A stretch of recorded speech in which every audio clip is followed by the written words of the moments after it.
Now, we'll be taking a look at the strike action by Keke operators in Kano following the demands by Karota, that's the state regulating body for Karota, and about the tickets, something about tickets, and that caused a whole lot of row in the state, and we're seeing that a lot of losses is being incurred. As a result of that, over billions of naira is being lost already, as a result of that strike action. So we are joined by the boss, Karota boss, online virtually to join us in this discussion, just to have a sense of what's really going on. Good morning and welcome to the show. Good morning. All right, it appears that we do not have our sound. Hello? Can you hear me? Yes, I can hear you. Hello? I can hear you. I can hear you. All right, so just give us a brief of what brought about this strike action by the Keke operators and what's really going on and what's the discussion going on, right? Okay, are we linked together now? Are we together? Yes, yes. Okay. Yes, go ahead, please.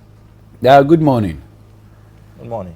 The Keke went on strike last week to protest the mandatory registration, which the law provides that any commercial vehicle operating within the state in section 15 subsection S of the Karota law provide that they should obtain a permit to operate within the state, and this permit is a yearly registration they do, which they did during the former Governor Rabiu Konkoso, and since then they have not done it again till during the administration of Dr. Abdullahi Umar Ganduje in 2019. We repeat the registration.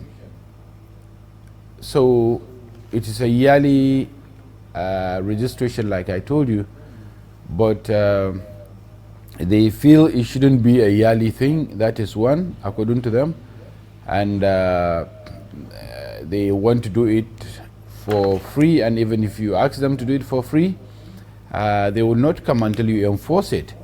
The most important thing is about the security of the state.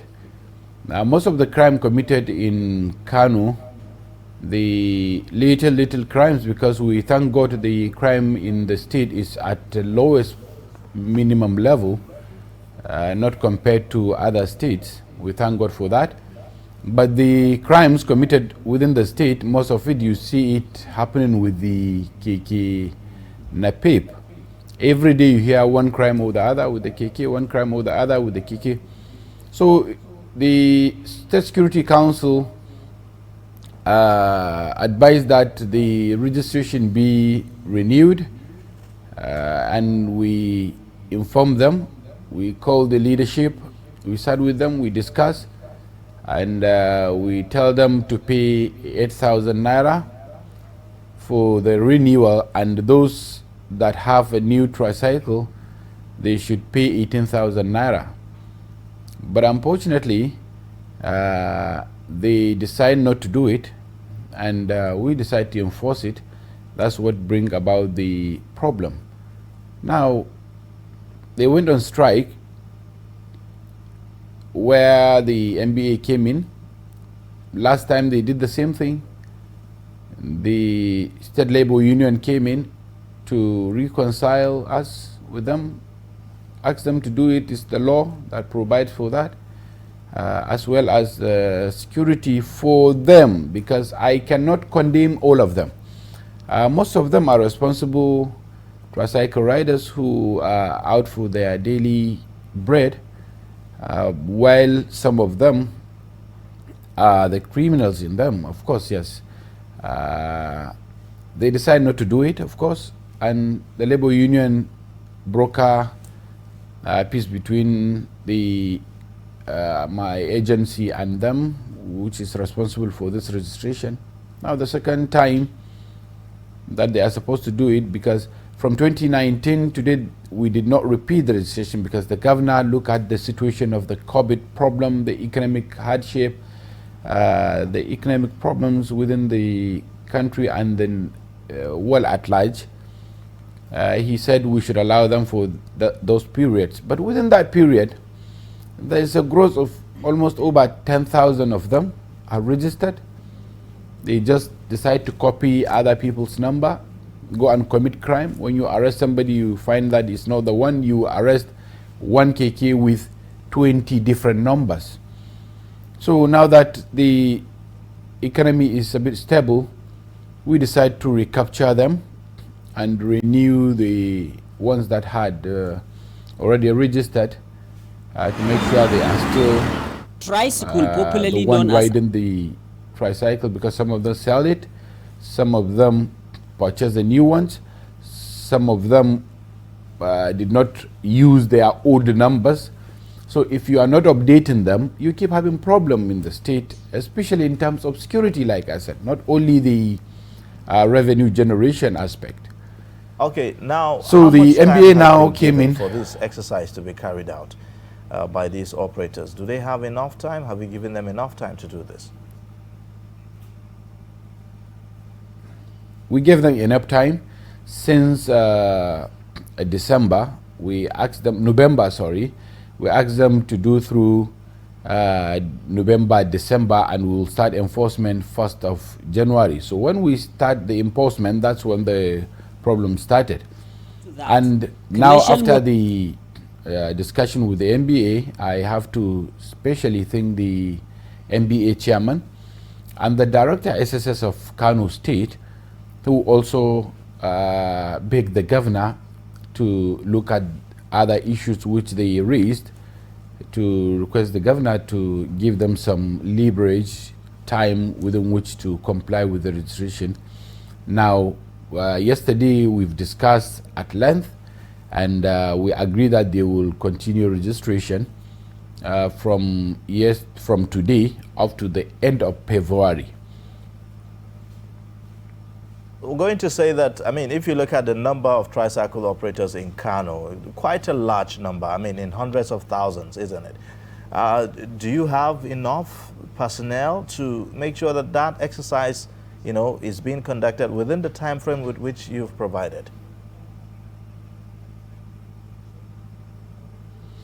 Well, it is only assumption like we did from the first time. People think they are in hundreds of thousands, but they are not up to 100,000 tricycle in Kano.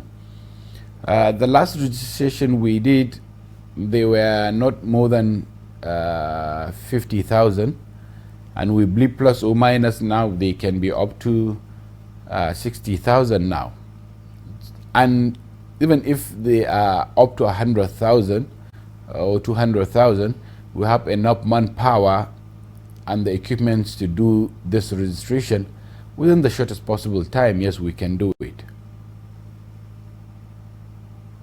The losses that is being incurred as a result of this strike action. You said, can you come again, please? Are you worried about the economic implication of this exercise? I mean, given the fact that we're already dealing with a lot of insecurity situation in the country, you know, so if you look at the losses that is being incurred, are you worried about that? Are you concerned about that? Well, of course, when there's any problem and losses incurred, every right-thinking person will have to be concerned about it. But it's not what you think. The losses are more on the side of the tricycle who do not go out to work and get their daily bread. The government gets only 100 naira from them on a daily, which we call a daily ticket provided by the law. That's only about 1 million, 1.5, at most 2 million naira daily. So the losses are more on the side of the tricycle owners. And of course, there is the suffering from the side of the masses who use this tricycle as the only means of transport. And they went on strike. But the government is coming up with the mass transit now. By the end of this month, they will start operation, because the government has to break the monopoly of this tricycle, because we feel, yes, they are Kano State indigents, most of them, while some of them are from our neighboring state who are also our brothers, as well as Kano, as you know, have received different kind of people from different part of this country, including the Yorubas, the Igbos, who also involved in this business. They are doing it peacefully. The government provides the inevitable environment for them to do it. So doing that, allowing them to be the only means of transport, the suffering that is being bring about the monopoly. So indigents. And you talk about that the government is making efforts to make transportation available, but shouldn't that have been something that has been done, before now? I mean, the strike action is, for how long is it going to linger? We should have made provision for people, isn't it? Yes, of course. You see, this thing happened now, and the government has been preparing, of course, for the mass transit transportation. But sometimes you look at other factors. When you send these KKs away from the road, you are sending thousands of people off the street who live on the daily basis, their daily bread on this business. So the government is concerned with the security also, but finally the government has to take decision to look at other avenues where it can transfer the KKs to. For instance, beside the mass transit, there are smaller vehicles which the government will also bring into the transportation system, and the government is considering giving these KKs that advantage to use, so that we don't just bring the mass transit to send these people away. They are Kano State indigents, they are our neighboring states indigents, and the country at large, like I said. So anybody on that business who we legitimately capture, the government will find one thing or the other that will be repressing them with. That is the agenda now. So what are the expectations?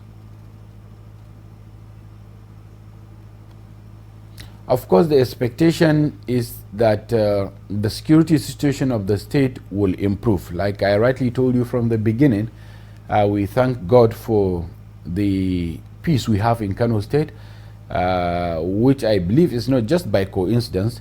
It's part of the effort of the state governor, which he carries along the security agencies, financing all the security agencies to do their work, taking care of so many important aspects of security. For instance, the governor requests the president to approve one of the forests as the training ground of the military, which the president graciously approved, and he think millions of naira to construct the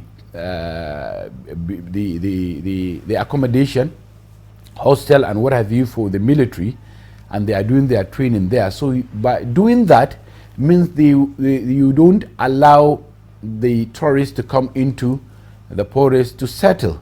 They are every day working day and night doing their exercise, not only doing their training there, but all the forest now is the governor have put cameras in the forest, which from his office and from the office of the Commissioner of Police, Director, SSS, you can clearly see Palgore Forest, complete Palgore Forest, right inside their office. So anybody coming into that forest, they can easily see it and react immediately. That is one. Number two, there's a synergy between the security agencies.